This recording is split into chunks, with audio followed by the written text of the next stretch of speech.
All right, let's turn focus to other updates. India's External Affairs Minister, Dr. S. Jaishankar, met Deputy Prime Minister of Kazakhstan, Murat Nurtlev, in Astana on Tuesday. Both the leaders discussed expanding strategic partnership and India's increasing engagement with Central Asia in various formats. Dr. S. Jaishankar also exchanged views on regional and global issues with his counterpart. Dr. S. Jaishankar also thanked Kazakh Deputy Prime Minister and the FM for hospitality and arrangements of the SCO Council of Heads of State Summit. Dr. S. Jaishankar will represent India at the Shanghai Cooperation Organization Summit in Astana. Kazakhstan is hosting the summit in its capacity as the current chair of the grouping. India was the chair of the SCO last year. It hosted the SCO Summit in the virtual format in July last year.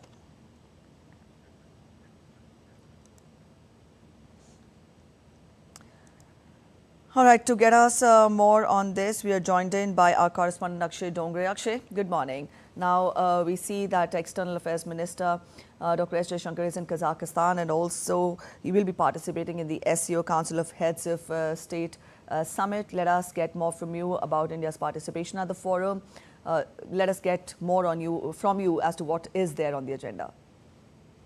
Well, as far as India's participation is concerned, Dr. S. Jaishankar, the Foreign Minister of India, is leading the delegation of the Indian team that is taking part in the SCO summit. Now, generally, Prime Minister does that, but this time around, because of the visit to Russia, our Prime Minister already had a packed schedule, a pre-decided schedule, and that's why it was Dr. S. Jaishankar that had to take the mantle, and in fact, he had to lead the team to Astana in Kazakhstan, where the SCO summit will be held and the core meeting will take place on 4th of July.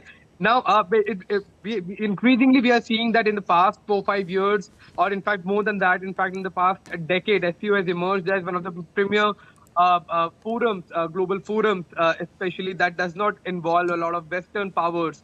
That is more of an Asian or Central Asian thing that has been evolving and that has been including more and more members. In fact, it was in 2017 when India was inducted into the SCO along with other countries, including Pakistan. So it is perhaps one of the few international forums where both India and Pakistan are members of.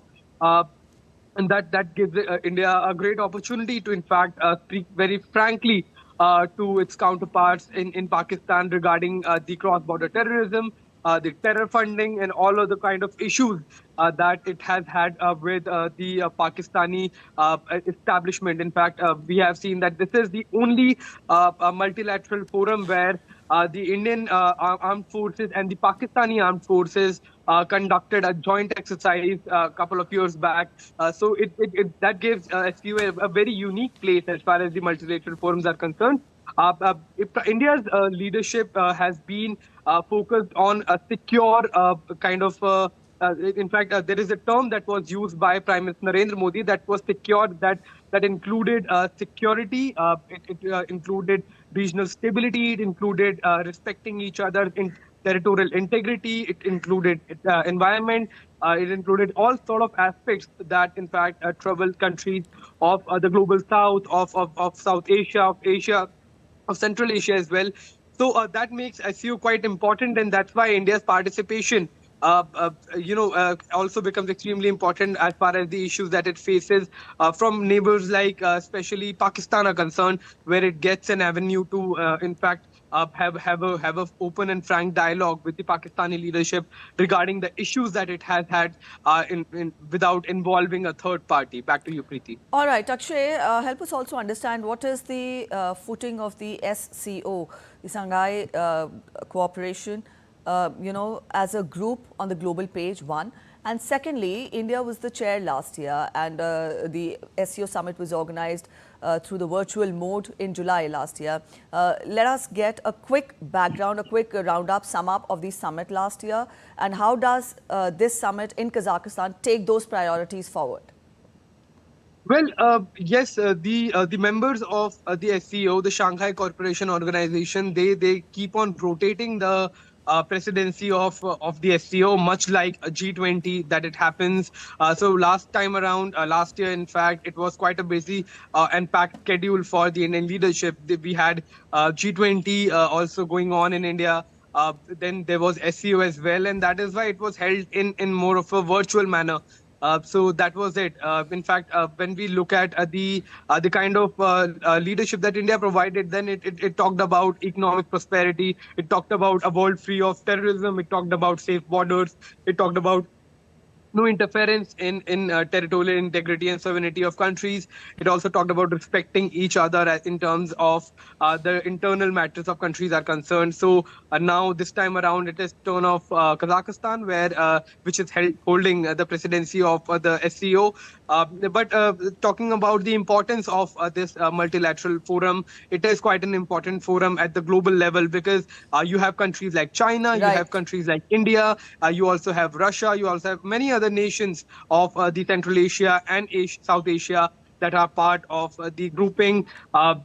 Perhaps some of this forum has been able to do some sort of an impossible job of bringing India and Pakistan type of countries together, which also has China. So there you have countries that have had historically issues in terms of land borders or in terms of All right. trade. So that was They about can the come together significance and of the discuss. SEO as an organization. Akshay, very quickly, Absolutely. for I would ask you to let us, let us know what all were the priorities of the SEO summit when India hosted the summit last year, and how would this summit in Kazakhstan take those priorities forward? Very quickly, with there is positive time. Well, Preeti, absolutely. I understand the scarcity of time. So that's what we were talking about. India's main goal was to ensure that economic prosperity, economic growth remains the top of the agenda, along with security, along with a world free of terrorism, and that's what it talked about time and again. In fact, in front of Pakistan as well, that has been one of the most notorious nations in South Asia in terms of harboring foreign as well as domestic terrorists, and has been promoting cross-border terrorism, not just in India, but in countries like Afghanistan and in other countries as well. India was quite clear as far as its stance against terrorism, both in terms of actually cross-border terrorism or cyber terrorism or other kind of terrorism, including terror funding. So India had taken a stance against all of these issues that plague the world. All right, Akshay, we'll leave it here. Thank you so much for joining in with those details.